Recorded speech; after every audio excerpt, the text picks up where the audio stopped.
Big stories, big pressure, big nights at Anfield. This is Anfield Central, your home for the latest Liverpool news, transfers and sharp analysis. No noise, just what matters to real Reds. So if you love Liverpool, hit subscribe and stay ahead of every story. Let's get into it. Liverpool returned to Molineux on Friday night with more than just FA Cup progression at stake. After Tuesday's painful 2-1 Premier League defeat to Wolverhampton Wanderers, Arne Slot's side now face the risk of matching an unwanted record that hasn't haunted the club in over 7 decades. The midweek loss was a bitter one to take. Andre's late strike, heavily deflected off Joe Gomez and looping over Alisson Becker, condemned Liverpool to another crushing setback and left them 6th in the Premier League table, 3 points off the top 4. That defeat also carried statistical frustration. And now, just 3 days later, the Reds must regroup quickly to avoid a slice of history they will desperately want to dodge. Liverpool have already beaten Barnsley and Brighton and Hove Albion at Anfield to reach the 5th round. But away from home in this competition, the recent trend is worrying. The Reds have lost their last 2 FA Cup away fixtures to Plymouth Argyle last season and Manchester United the year before. If they fall again at Molineux, it will mark Liverpool's first run of 3 successive FA Cup away defeats in 72 years. The last time the club endured a worse stretch on the road in this competition dates back to the early 1950s. Between 1951 and 1954, Liverpool suffered 4 consecutive away eliminations, losing to Norwich City, Burnley, South Shields and Bolton Wanderers, before finally halting that run with a 1-1 draw at Lincoln City in 1955. Fast forward to 2026, and while Anfield has remained a fortress in the FA Cup, with their last 5 victories all coming at home, away trips have told a very different story. Few supporters will need reminding of what unfolded at Home Park against Plymouth last term. Wolves, meanwhile, have had a relatively smoother route in this season's competition. They have faced League Two opposition in Shrewsbury Town and Grimsby Town so far, though history does suggest vulnerability. They have been eliminated by a Premier League side in 9 of the last 10 FA Cup campaigns. So attention now turns to team selection. Arne Slot has offered a surprisingly positive update on Florian Wirtz ahead of the tie, revealing that in a best-case scenario, the German international could feature briefly from the bench after recovering from a back injury. A starting role is out of the question, but even limited minutes would provide a timely boost. However, several key names remain sidelined.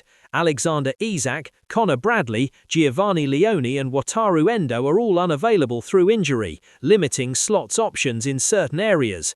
That said, changes are still expected. Rio Numaha has strengthened his case for a starting berth after another lively cameo off the bench on Tuesday, and supporters are already calling for the teenager to replace Cody Gakpo. Curtis Jones endured a difficult moment with the back pass that preceded Wolves' winner, yet he remains in contention to feature. Joe Gomez, Andrew Robertson and potentially Federico Chiesa are also options as Slot weighs up rotation and response. The question now is simple. Will Liverpool respond with authority and keep their FA Cup campaign alive, or will they stumble into unwanted history under the Molineux lights? Let me know your prediction in the comments below. Can the Reds bounce back immediately, or are Wolves set to strike again? If you enjoyed the breakdown, don't forget to like the video and subscribe for all the latest Liverpool updates. Arne Slot issues a positive Florian Wirtz injury update ahead of Wolves' FA Cup clash. Florian Wirtz could be set for a timely return as Liverpool prepare for their FA Cup trip to Wolves. After missing the Reds' last 3 matches with a back injury, there is now cautious optimism that the German international may feature from the bench at Molineux.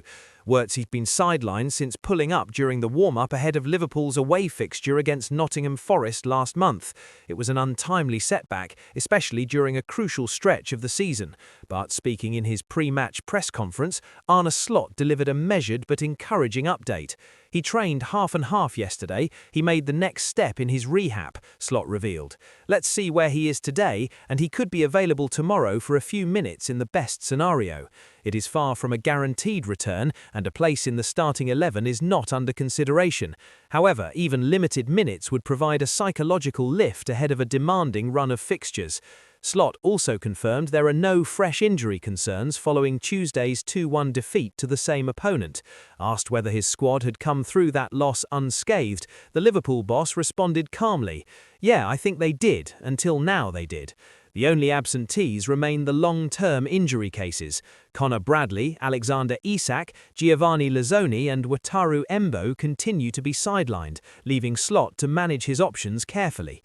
Friday's clash marks Liverpool's second meeting with Wolves in just 4 days after the disappointing midweek defeat, and Slot did not shy away from addressing that performance.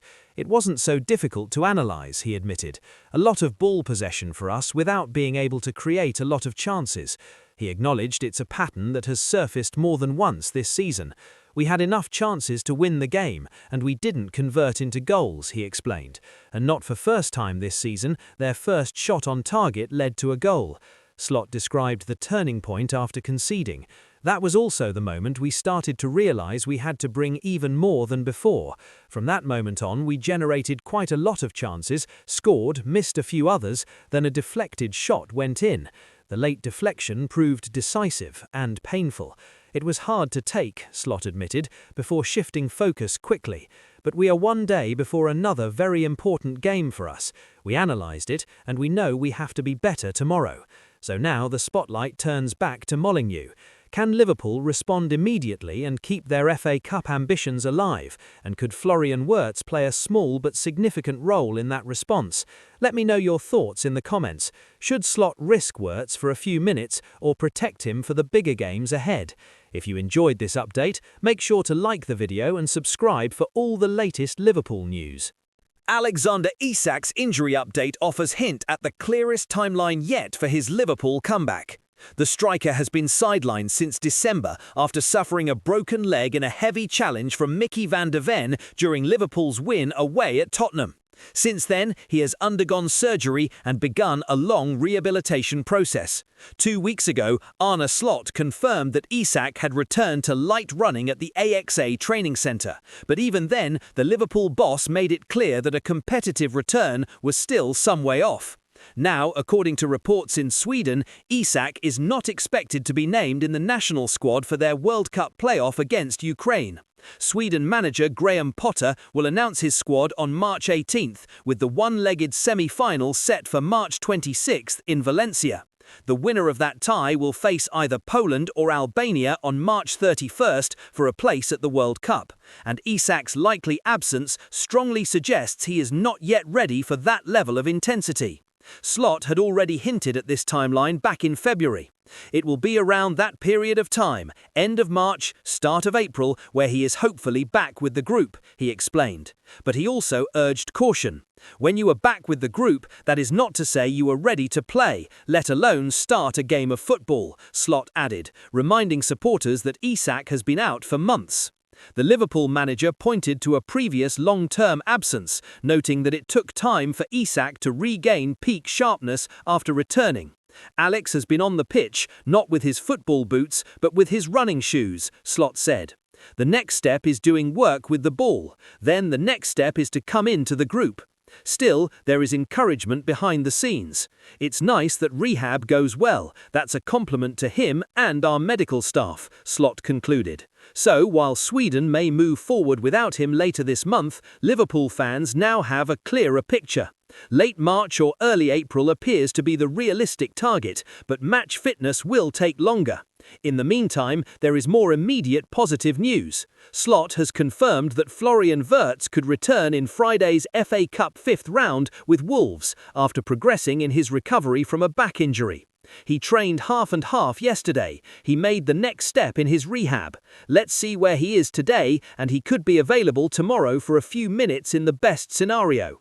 So the focus remains on patience. Isak is progressing, but Liverpool will not rush him, especially with bigger fixtures looming in the decisive weeks ahead. Do you think Liverpool should ease Isak back slowly, or will they need him immediately firing when he returns? Let me know in the comments below. And if you want the latest Liverpool injury and transfer updates, make sure to like the video and subscribe. The time has come. Liverpool plan to accept a huge new offer from Mohamed Salah. Mohamed Salah's Liverpool future is once again under intense scrutiny, with Saudi Pro League clubs preparing fresh bids ahead of the summer window. At 33, the Egyptian forward is no longer untouchable. After setting extraordinary standards in recent seasons, this campaign has not reached those same heights, and that shift is beginning to shape serious conversations behind the scenes. There is a growing feeling that Liverpool could be open to letting him go. Reports suggest Saudi interest remains strong, with clubs in the Middle East determined to land him after missing out in previous attempts. According to former Manchester United chief scout Mick Brown speaking to Football Insider, a huge offer could be enough to convince Liverpool to cash in. "I think the time has come for Salah to move on," Brown said. He pointed to Liverpool's inconsistent season and Salah's dip in output compared to his record-breaking form last year. "He isn't scoring goals and far too often isn't involved in the game enough to justify his poor record in front of goal," Brown claimed. There is also said to be lingering tension from a previous behind-the-scenes disagreement with manager Arne Slot. Although both have reportedly moved on professionally, Brown believes it may have left a bit of a sour feeling. "When you add everything up, if a Saudi club is going to come in with a huge offer, I think Liverpool will be ready to take it and move on. And I expect Salah would be open to that as well. It's probably the best decision for everybody involved." Football Insider previously reported on February 13th that Liverpool are prepared to accept an offer in the summer if the right proposal arrives. That stance suggests this is no longer just speculation, it is contingency planning. And significantly, the club are already assessing potential replacements. Teenage talent Rion Gumaho has been heavily tipped as a long-term successor, but Liverpool are also considering major additions. Anthony Gordon has been named as a player on their radar, with reports indicating he could leave Newcastle after a frustrating campaign. While Gordon prefers the left flank, his arrival would offer flexibility across the front line and potentially allow a reshuffle on the right. So the bigger question now looms over Anfield. Are we witnessing the beginning of the end for Mohamed Salah's Liverpool career, or will he silence the doubts and stay to write another chapter? Let me know your thoughts in the comments below. Should Liverpool accept a huge Saudi offer this summer, or is Salah still too important to let go? Liverpool disappointed after a 19-year-old forward rejected new contract. Liverpool have parted ways with one of their most promising young forwards as Trent Coney-Darty completes a move to Molde. The Norwegian club secured the 19-year-old in a €750,000 deal, bringing an end to his 3-year development at Anfield. Coney-Darty, an Ireland under-21 international, had been knocking on the door of the first team. He featured twice under Arne Slot, once in the FA Cup against Plymouth during the 2024-25 campaign, and again this season in the EFL Cup defeat to Crystal Palace. But regular first-team opportunities proved limited. Much of his football came in Premier League 2 and the UEFA Youth League, and frustration at the lack of senior minutes is believed to have influenced his decision. Liverpool, however, did not want to lose him easily. Despite reports suggesting that the emergence of 17-year-old Rio Ngumaha and 15-year-old Joshua Abe pushed him down the pecking order, under-21 manager Rob Page has offered a different perspective. According to Page, the club were keen to keep Coney-Darty and had invested significant time and energy into his development since signing him from Derry City in 2022. In fact, Liverpool made him a new contract offer in an attempt to convince him to stay, but the player's mind was already made up.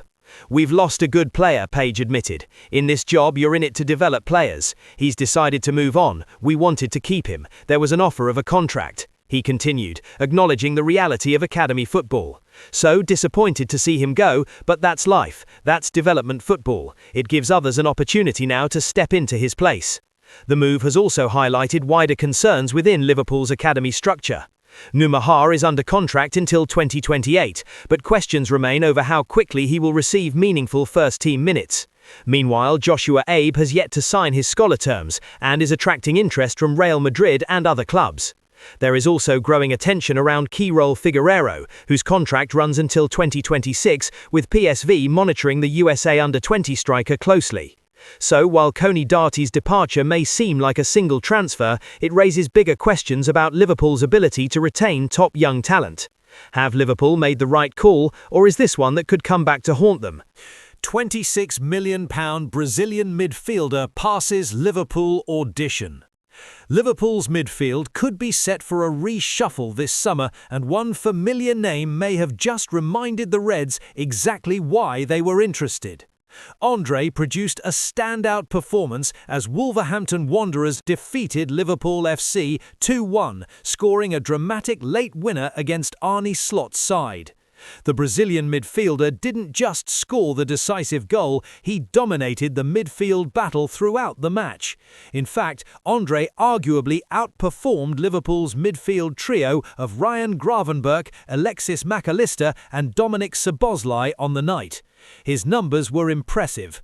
Andre completed 43 of his 45 passes, including a perfect 14 out of 14 in the opposition half, showing composure and control under pressure. He also registered 67 touches, made 13 carries and added 4 progressive carries, constantly driving Wolves forward from midfield. Defensively, he was just as effective. Andre recorded 9 defensive contributions, including 3 successful tackles, 2 interceptions, a clearance, a blocked shot, and 11 recoveries. He also won 7 of his 10 ground duels, conceded just 1 foul, drew 2, and remarkably was not dribbled past once during the entire game. Liverpool were previously linked with Andre before he moved from Fluminense FC to Wolves in 2024, and reports suggest the club remained impressed with his underlying numbers earlier this year. Now valued at around €30 million, roughly £26 million, Wolves could face serious transfer interest if relegation becomes a reality. Liverpool have a history of signing standout players from relegated clubs, with successful moves for Andy Robertson, Jorginho Wijnaldum and Xherdan Shaqiri all following a similar pattern. So after this performance, the big question is clear. Has Andre just played his way back onto Liverpool's summer transfer shortlist?